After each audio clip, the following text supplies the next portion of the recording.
Live from Orion Shine Studios, located behind the train tracks off West 4th Avenue, it's time once again for the Brony Bookclub, with Sam, Roy, Corey, and our special guest, Smoking Gun. How do you do? Yes, Corey is back for his first time as co-host.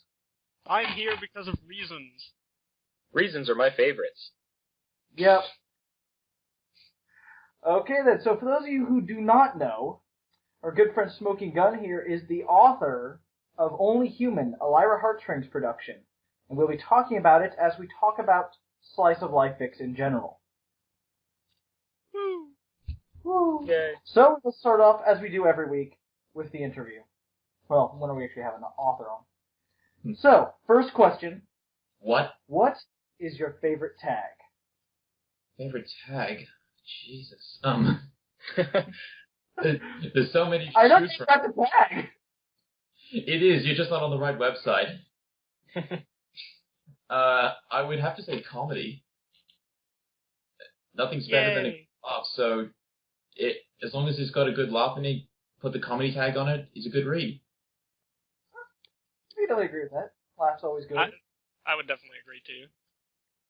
Now, similar follow-up question. What is your least favorite tag? Is there... I was about to say, is there any other answer than dark, but you could probably think of something else. Well, we've had pretty much every tag has been chosen for both subjects over the course of this podcast. Yeah. For real? Yeah. Who would pick comedy in the worst tag? Oh, I can't. I think it Man, was I hate laughing.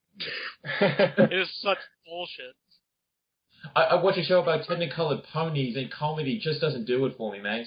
I know. Damn. We want the serious drama associated with horse people. Yep, exactly. I want to see Eternal Sunshine of the Spotless Mind with ponies.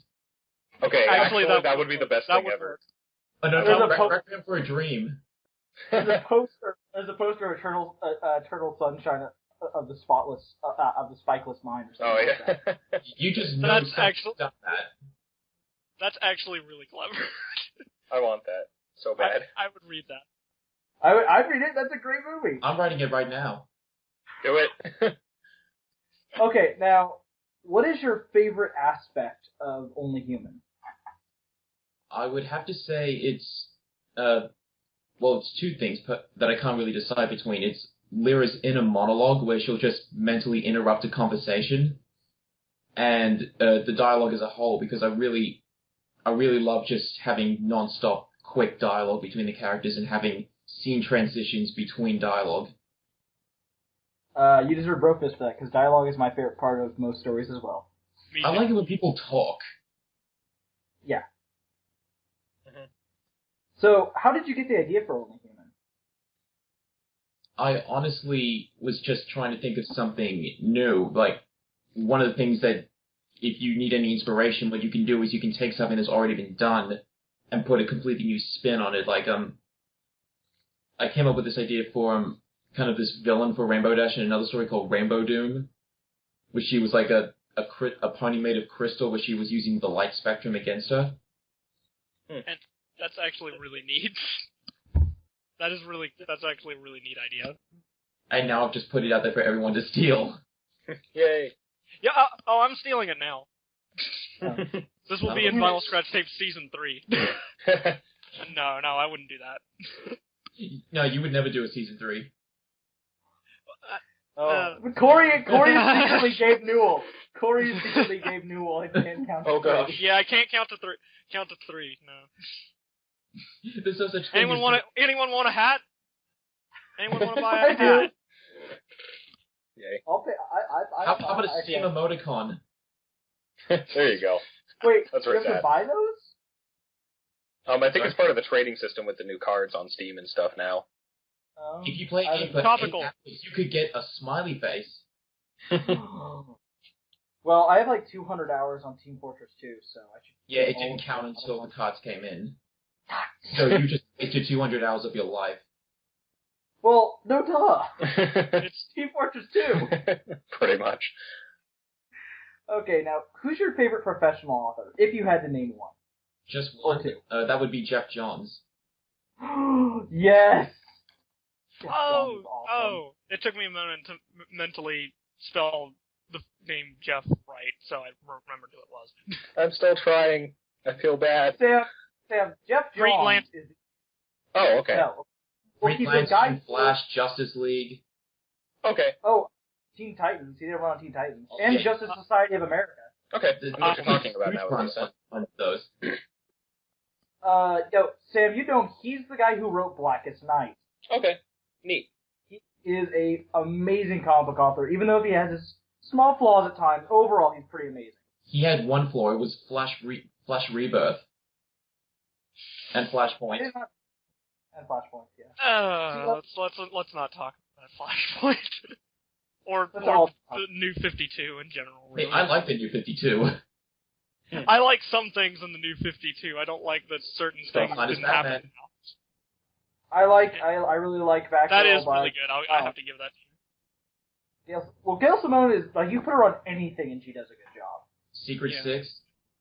I miss Secret Six is so fantastic. Alright, enough comic talk. So, because Sam was just like, I don't understand, who are these names? I'm sorry. I'm trying. Nerds! Sam knows who Batman and Superman is. That's pretty much it. No, I know more than that. Where's that chick with the W on her tits?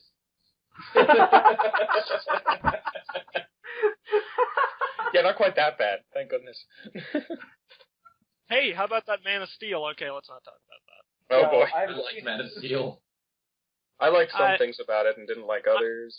It's divisive. I honestly haven't seen it yet, but I heard about I won't spoil it, the divisive thing that happens in the movie that you either think it's justifiable or not.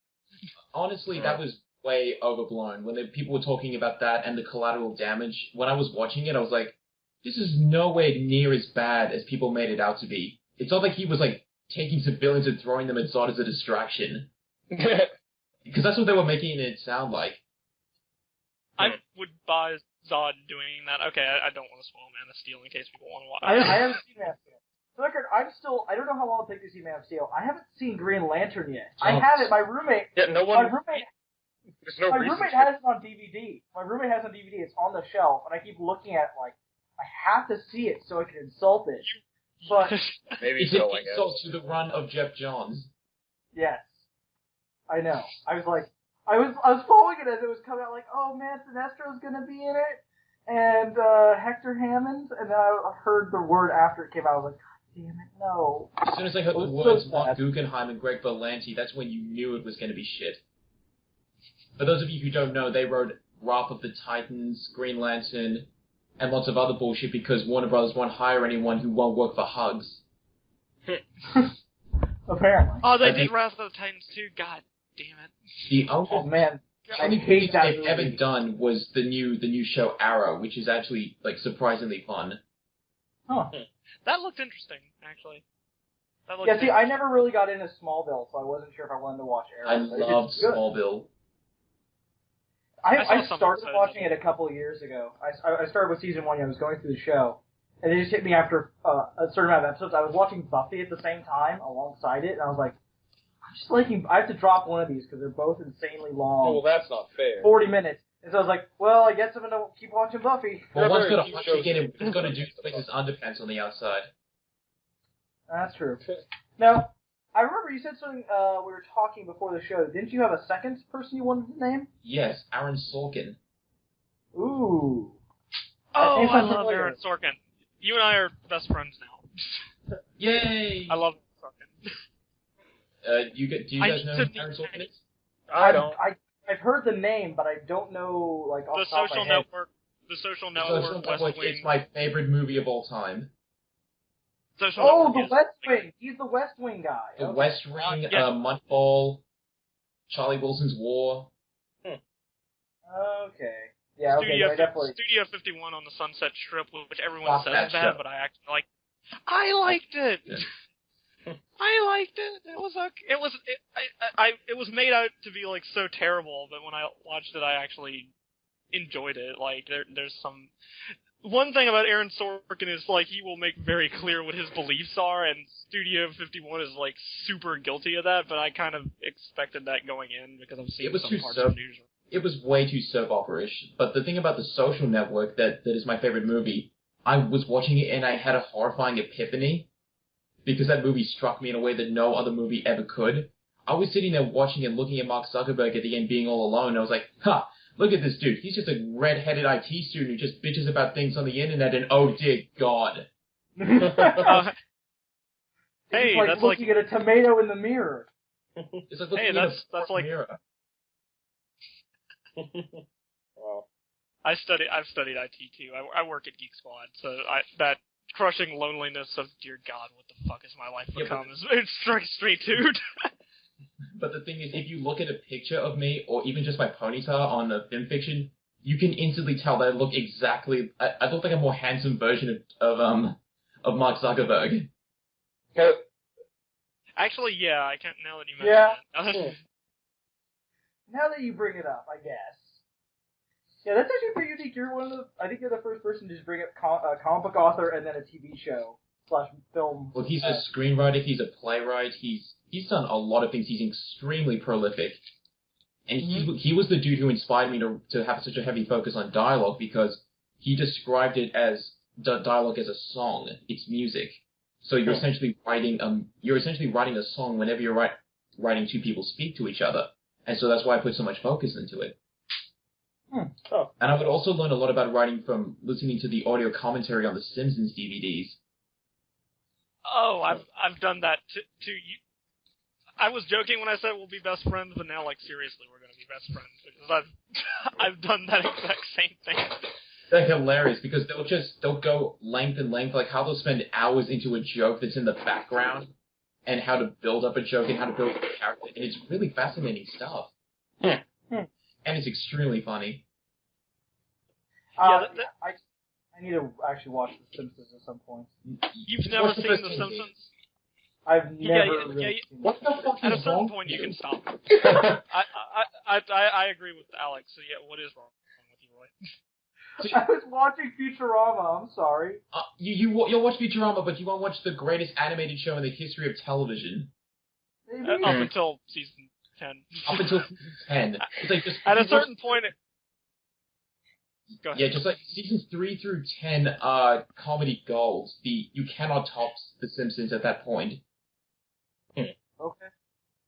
I am planning to watch The West Wing, so I'm looking forward to seeing that. My mother West has Wing all seasons of The West Wing in her room. It's embarrassing. Wow. Okay then, and last question: what advice would you give any authors listening who are just starting out and would like to know how to write good fan fiction? Well, for any fiction at all, don't waste a single moment. Every moment has to contribute to something, even if it's a little something. You can't just have a moment where a dude's just talking or just doing something. Everything has to contribute to everything at the end, and you have to give people a very clear idea of where you're going in advance. You don't have to spoil anything, but just that's one of the reasons I like to keep my chapters self-contained, even though they're part of a bigger story, because it feels like you're getting that payoff. It feels like, okay, it was worth it reading this. Okay, that's very good advice that we have not gotten before. Yeah. That is All right, very good advice. And for emails, we have one email from Sam. Can you guess who it is? President I Nixon. No, he is not. apparently Just watched off our the show. top. Who? Those are two best references. I got that. I love Well, could it be dang it. Okay, I've seen their Persona 4 one. I'm trying to remember the name of the guy in that. We got people to pump your gas for you. Exactly. Ramasama? Kenpachi Ramasama. Kenpachi Ramasama. That's a reference. Why did you do your math homework? But no, it's Cody Fett. Oh, man. I know. Kenpachi Ramasama. Insert sarcastic Really? surprise comment here. Exactly. I just got